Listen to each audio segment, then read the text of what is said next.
உடன்பிறப்புகளே, இந்த காணொளி காண்பதற்கு முன்பு இந்த சேனலை சப்ஸ்கிரைப் செய்து கொள்ளுங்கள். நீரின்றி அமையாது உலகு என்று சொல்வார்கள். பேயின்றி அமையாது கதை என்று சொல்பவன் நான். ஆனால் இது உண்மை சம்பவம். 1986 கும்பகோணம் அருகில் ஒரு கிராமத்தில் குடும்பம் ஒன்று அழகாக வாழ்ந்து வந்தது. சிறிது காலம் அவர்கள் வீடு ஒன்று வாடகைக்கு தேடி அலைந்தனர். ஒரு தரகர் மூலமாய் ஒரு வீட்டின் முகவரி கிடைத்தது.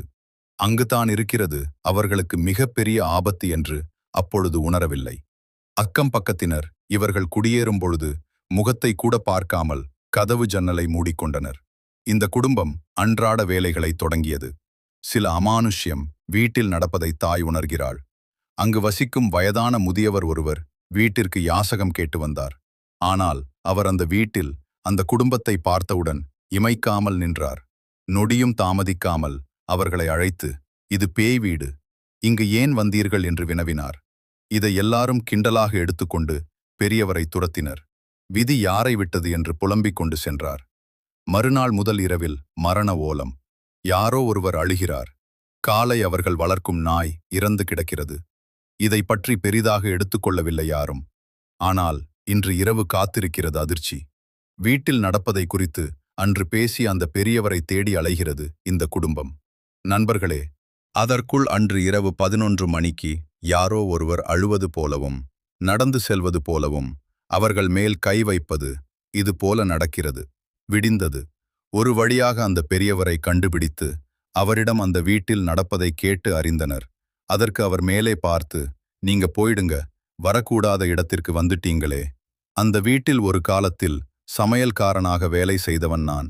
அங்கு வசித்த கணவன் ஒரு மனித மிருகம்.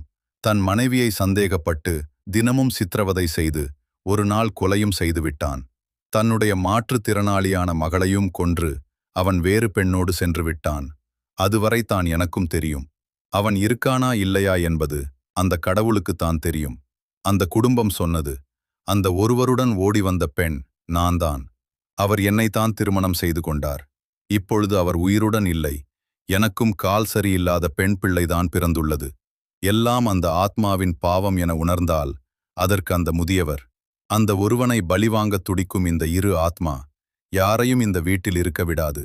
ஆனால் அது தேடிய குடும்பம் இப்போது அதற்கு கிடைத்து விட்டது. இனி என்ன செய்ய வேண்டும் என உனக்கு தெரியும் என்று பேசிக்கொண்டே நகர்ந்து விட்டார். உடனடியாக அந்த வீட்டில் இருக்கும் பொருட்களை எதையும் எடுக்காமல் அப்படியே வேறு ஊருக்கு சென்றார்கள்.